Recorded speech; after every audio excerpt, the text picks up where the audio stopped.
Well, here we are. Thoughts from the office. Rednecks Pride outdoors. Man, the wind's blowing like crazy today.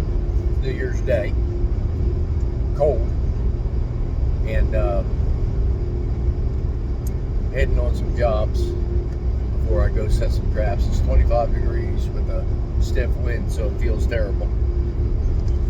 But my mind, here's January 1st, like I said, and the South Jersey Trapping and Snaring School starts January 16th, so I'm in high gear trying to get prepared for the instructions of those 3 days. Intense snaring instructions from Newt, Morgan, and myself. And I keep going back to conversations I've had this month and a little bit longer with trappers, as we're talking about the school, as we're talking about snaring. We've got some high-profile folks coming to the school this year, and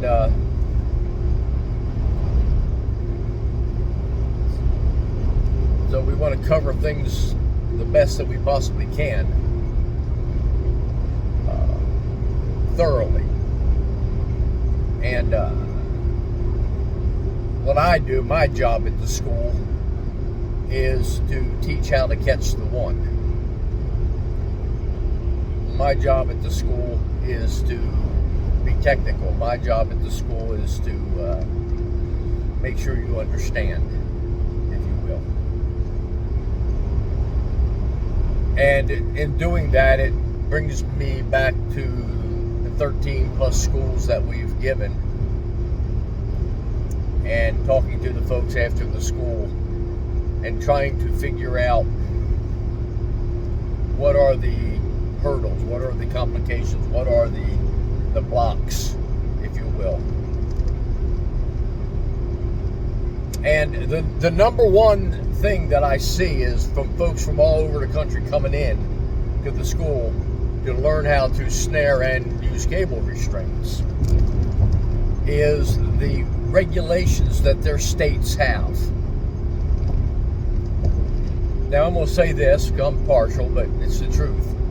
New Jersey has been using cable restraints now for 38 years. That's all I've been able to use for 38 years. That's all Newt's been able to use for 38 years, for canines especially. But, we can use dog proofs and cages, conibears under the water. But for the most part, our tool is the cable restraint. And we call it a snare, okay? But it's the cable restraint.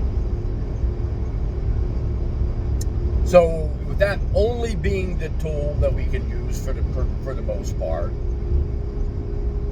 it forces us to think out of the box if we want to progress and become gooder.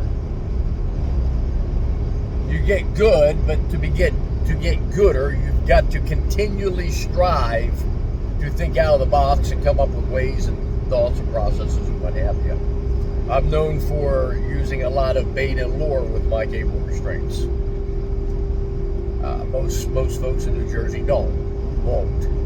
And folks will say to me, why do you do that, Jonesy? Why do you don't have to? And I say, no, I don't have to. If I've got 10 fox in a 100-acre area, then no, I don't have to use bait or lure or anything like that.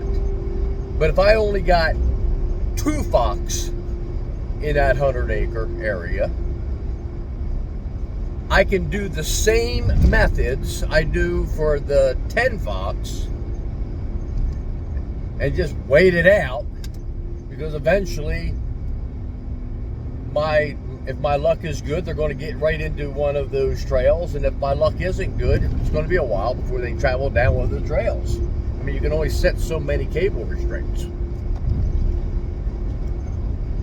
So what I learned was that if I have limited critters in a area, it's easier for me to set up, draw station, baited lure snaring sets, if you will, and get them faster.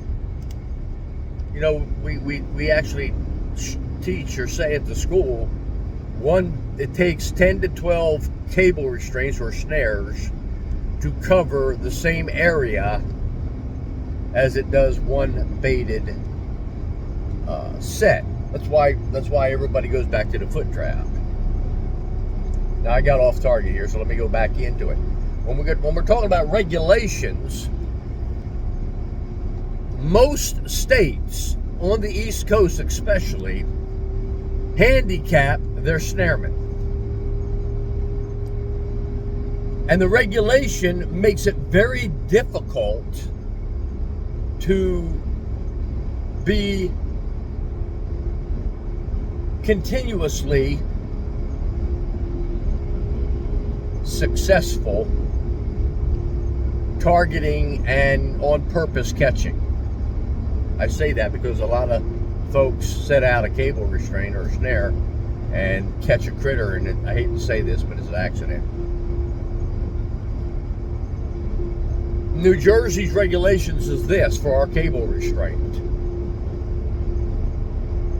a 2-inch diameter loop for the deer stop, which makes it 6 inches from the top of the lock to the deer stop. A swivel,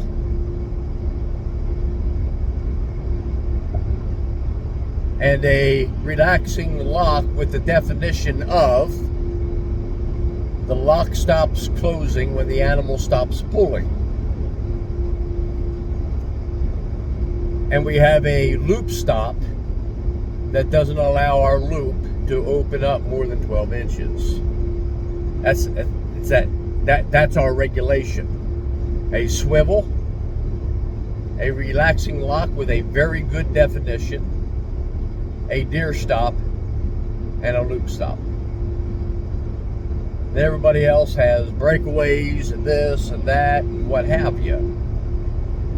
We cannot use a spring at the bottom of the lock, which would make it a kill spring, but we can use a spring at the anchor point for a shock spring. So we have very good snaring regulations. I can entangle, and I'm not going to get into that because everybody uses the word entangle thinking it kills. No, entangle doesn't kill. Wrap kills, and we'll get it. You come to the school, you'll figure that out. But entanglement does not kill.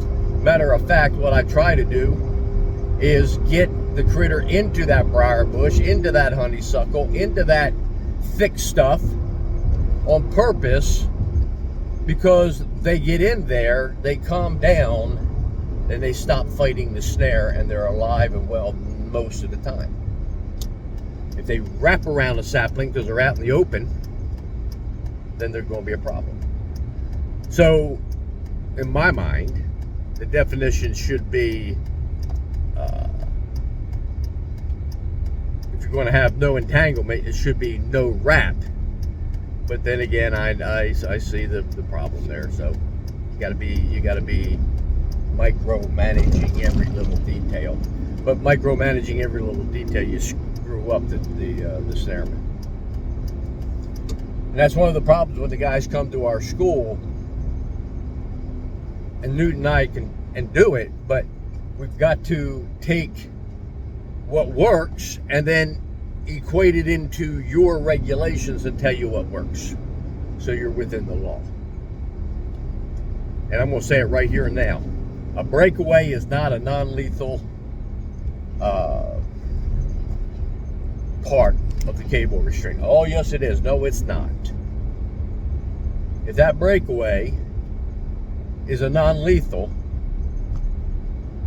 on a neck-caught animal, then it's going to open up on every coyote that's out there.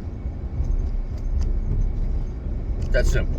A breakaway is for animals getting caught with big animals getting caught by their legs and able to power out of it. Bears, elk, deer, what have you, if they're caught by the leg. All right. But that's beside the point. So that's the biggest hurdle. When they come to the school, they have to adapt their regulations to what works and think out of the box. And the problem is, it's hard to think out of the box. The second hurdle, and it's probably a big hurdle, and it is a big hurdle, is most of the folks that come to the school are experienced foot trappers. They know what they're doing, man. They catch a lot of critters in the foot trap.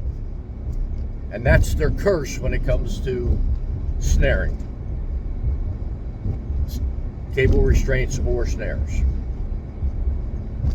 Because snaring is a total different animal than foot trapping. Total different animal. And the first thing I say to the folks on the introduction, because I'll be the one that introducts everybody officially. I don't know if that was good English or not, but it was. I say to them, what you're going to do is forget foot trapping. For right now. You're going to learn cable restraints or snares. And then once you learn your cable restraint and snare mindsets, it's amazing how you can have both of them stored up into this computer up here. That you just automatically, without thinking, switch from one to the other as you need it to be.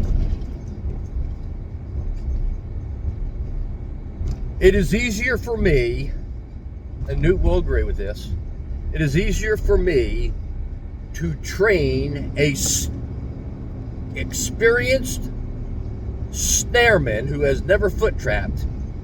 It is easier for me to train him how to foot trap than it is for me to take an experienced foot trapper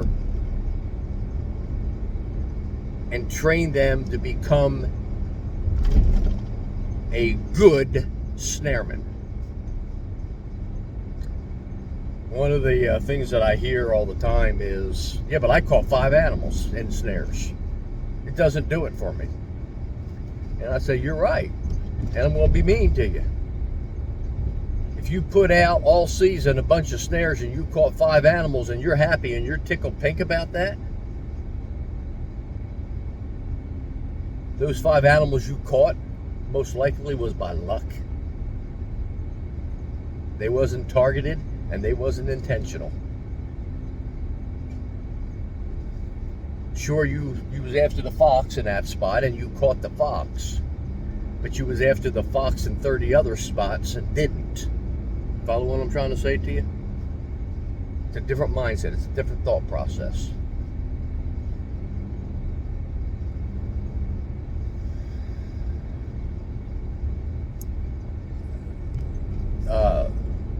Snaring to me now, snaring to Newt now, snaring to Morgan now, snaring to Carl McLaughlin now, Doug Chubb now, Herb Sunderland now. Snaring to us now is simple. It wasn't when we first started.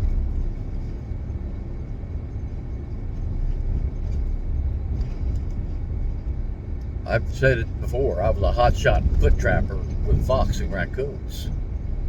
Then when the foot trap was taken away from us in '86, and I was handed this piece of cable, I honestly thought, it's just a little bit of a transition. Boy, was I wrong.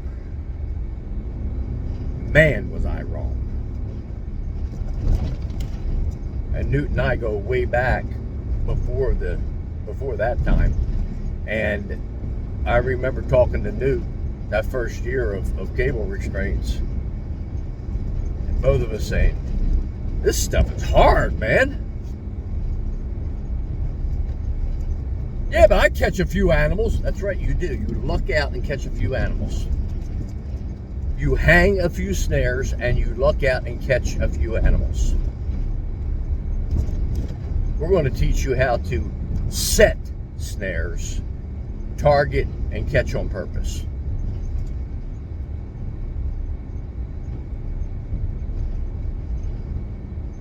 Why am I doing this video? Because I talk to new snarmen here in New Jersey just about every day, and I hear the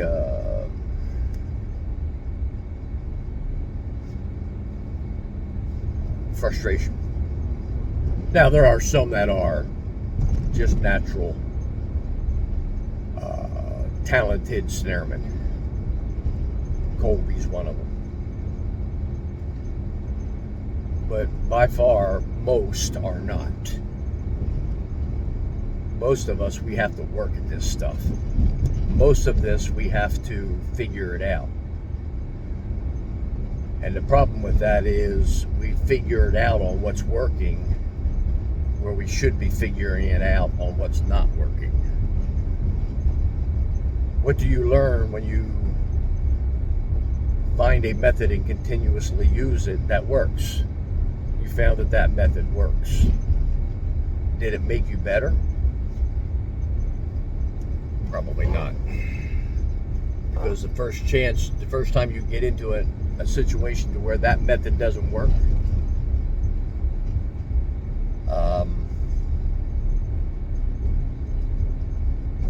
well, you're going to have a problem.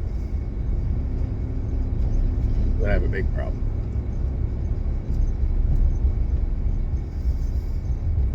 Struggle with it, work with it, learn it, keep going after it. The foot trapper, what you're going to do is as soon as you start to have trouble, as soon as you start to have difficulty, what are you going to do? You're going to go back to your foot trap. Jason Turner will tell you. I said to him, I don't know when it was, but I said it to him. You want to learn snares and cable restraints? Stop using the foot trap. He'll tell you, stop using the foot trap. Force yourself to only use the cable restraint or snare.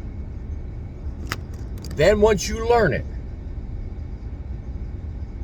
now you have two different ways to do it. And by the way, you guys with the foot traps and can use cable restraints or snares, you've got the best of both worlds.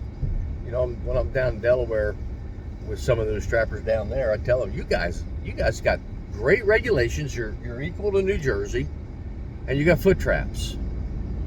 So what you do is you set your foot trap up in your spot, and then you set your cable restraints around that spot to catch the ones that's coming in, checking out the one that's caught. Brian Nelson, trifecta. Now Brian flat out told me. Brian told me about the trifecta. And he told me that he learned that off of somebody else. And please, that somebody else person, if you're looking at this, please excuse me and forgive me for not remembering your name. I know you reached out to me one time, and I'm terrible on names, so please forgive me. But Brian Nelson talked in depth to me with it. And I incorporated that mindset with foot traps to my cable restraints. What's this video trying to tell you to do? Always keep getting better. Always think out of the box. Always explore different ways. Sure, you're going to use what works. Sure, you're going to use what you have the confidence in. But in the mix, try something. Do something different. Figure it out. That way, when what you like to do isn't working, you've learned something else that will work. All right, we'll talk to you all later. I'm pulling up on a squirrel job here, and man, like I said, this wind's blowing. I got a dusting of snow, and I really don't want to get on this roof, but I gotta. So hopefully it'll fall off. Too old. to fall off a roof. I don't bounce like I used to. Hey, I'll talk to you all later. Redneck's Pride Outdoors, thoughts from the office. See you next time.